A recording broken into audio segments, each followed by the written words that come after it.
Good morning. Good morning, good morning, good morning. Morning, everybody. How are you? We are back from a break. Took a break last week. Morning. It is chilly here in northern Vermont. It is a whopping, ready for it, negative 14 degrees. It's pretty cold. How is everybody this morning? We will wait for everyone to catch up with the fact that we are back and live and online. Good morning, Dodie. How are you? Tracy, hello, hello. Good morning. Brandy, good morning. Morning, everyone. Yay, Noelle's here from Ireland, my namesake. Good morning. Morning, everyone. We are back with Coffee Chat. It is cold. Katie's headed to work. I don't know if anyone else is facing the January slog, but January is almost over, and you know, what is Tracy telling me? Remember? Oh, yes, she's reminding me to, I think, connect the audio so that we can record the podcast. Hi, Laura. Hi, Jennifer. So, who else is, who else is facing the January slog? That's what I want to know. It's it's at this point in January, right? It's quite rough.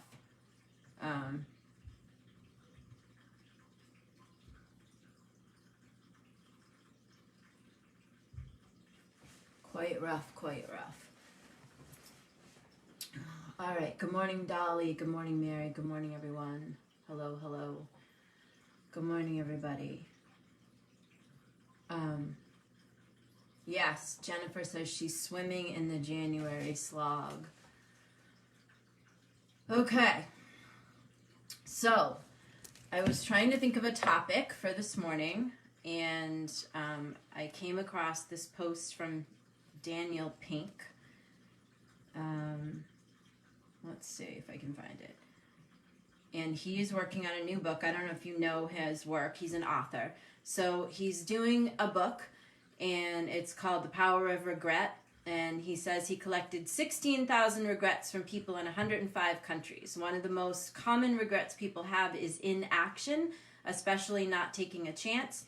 These regrets of boldness reveal our fundamental need to learn, grow, and lead psychologically rich lives. The lesson they yield is clear. Take the chance, you won't regret it. And then he has a regret that he posted from a person in South Africa that's 52 years old that said, "My deepest regret of my 52 years of life is having lived it fearfully. I've been afraid of failing and looking foolish, and as a result, I did not do all the things that I wished I had done." So I wanted to speak to not letting fear stop you, right? And reminding you that, you don't want to let fear run your life. My mother used to say that fear is simply thinking thoughts that scare you and, and giving into them. So what scares you? What is stopping you in your life from doing what you want to do? What is keeping you from living the life that you really want? What is keeping you from taking the risks that you really want to take? And what are you most worried about? Because, that kind of equates to fear. So I'm curious because I'm working on a new book that I think we'll bring out probably in November. And so I want to know from you guys, like, what is the thing that scares you the most? What are you afraid of? Noelle, my namesake. I was afraid to get a tattoo, and I got one when I was 60. 50. Oh my God. I'm only going to be 54. I got one when I was 50. That was my bucket list item for when I turned 50. So, okay, Mary's saying her whole life has been fear-based due to a mother that was always based in fear. So this is definitely something that, you want to take a look at. It's something that if you have gotten a notebook for our lives, you want to write in your notebook and you want to say to yourself, what am I afraid of? And answer that question, because the answers might surprise you, right? What are you afraid of? Some people are afraid of failing. Some people are afraid of trying. Some people are afraid they don't have enough money. Some people are afraid they're not good enough.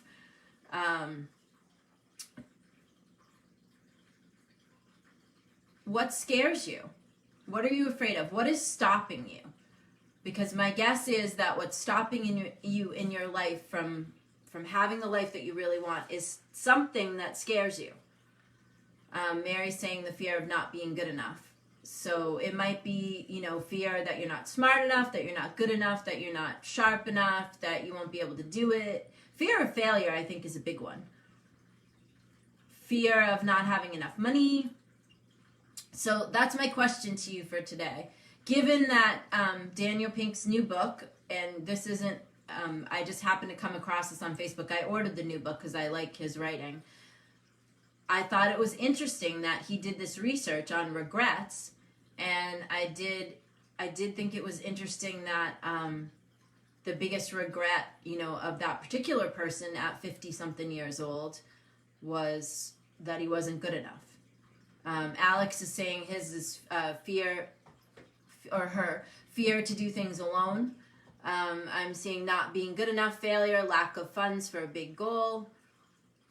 So I have to ask you, whatever is stopping you, whatever you're afraid of,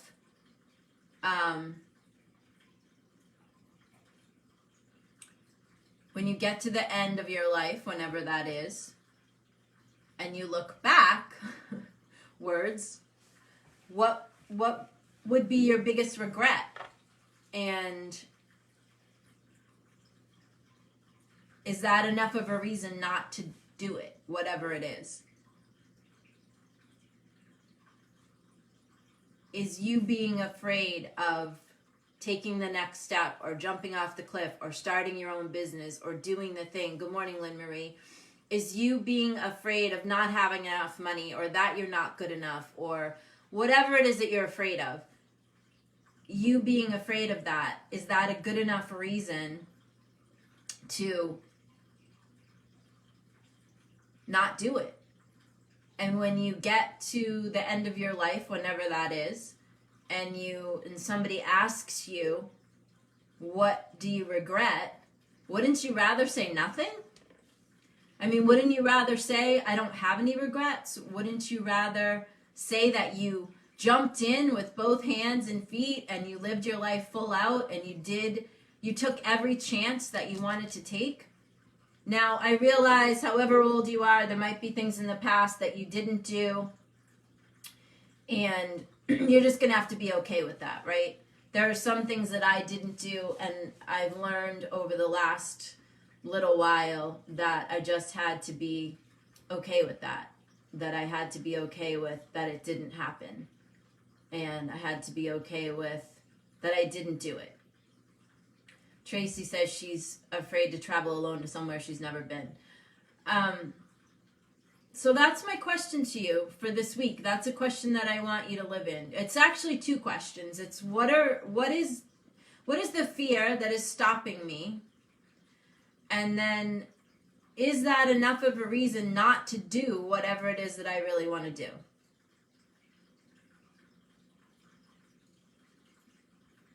And then the third question, okay, so I lied. There's three questions. The third question is, when I get to, if I was backwards, you know how sometimes you say, if you could tell your 20-year-old something, your 20-year-old self something, what would you tell them? So if you're standing here, what would you tell your 80-year-old self? Or what would your 80-year-old self tell you right now? If I asked your 80-year-old self, what do you regret? Or do you have any regrets? What would that answer be? And then as a result of that, what would you tell yourself right now to get off your ass and do what you really want to do? Nobody's going to give you the life that you want. you're going to have to go out there and take it. You're going to have to go out there and get it for yourself. Nobody is going to hand that to you. You've got to be willing to do the work. And part of that work is not only like we're talking about setting up your days, doing affirmations, taking time for yourself, you know, all those things that we talk about that we'll continue to talk about. It's also taking risks and chances.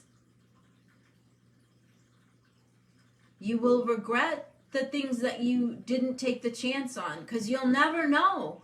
If you start that business or ask that person out or go for that position at work or whatever it is, what do you have to lose? You won't know until you try, and then if it doesn't work, then you'll know and you can try something else. But not trying or not taking the chance, you're robbing yourself of a possible future.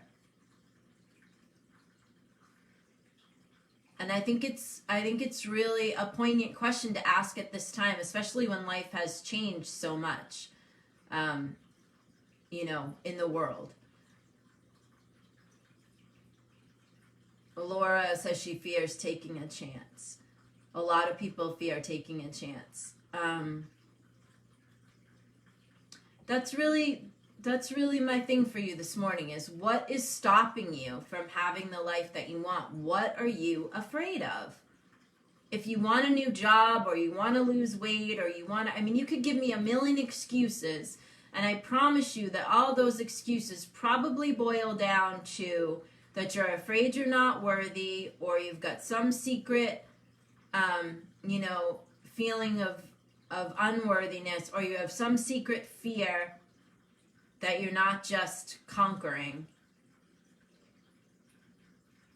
So many people let fear stop them and trap them. Deb says her fear is financial. A lot of people have that fear of not having enough money. And what happens is when you are fearful, you get really constricted, right? Fear of failure, fear of not having enough money, all of those things. You get constricted and you can't like breathe. And you're fear-based, and then you can't really live life to the fullest because your fear constricts you and restricts you, and you won't go after certain things and you won't do certain things because you're afraid. And I don't think that's a good enough reason to not... you know, Mary's saying she's living in fear of this, you know, all the health stuff that's going on. A lot of people have let that stop them.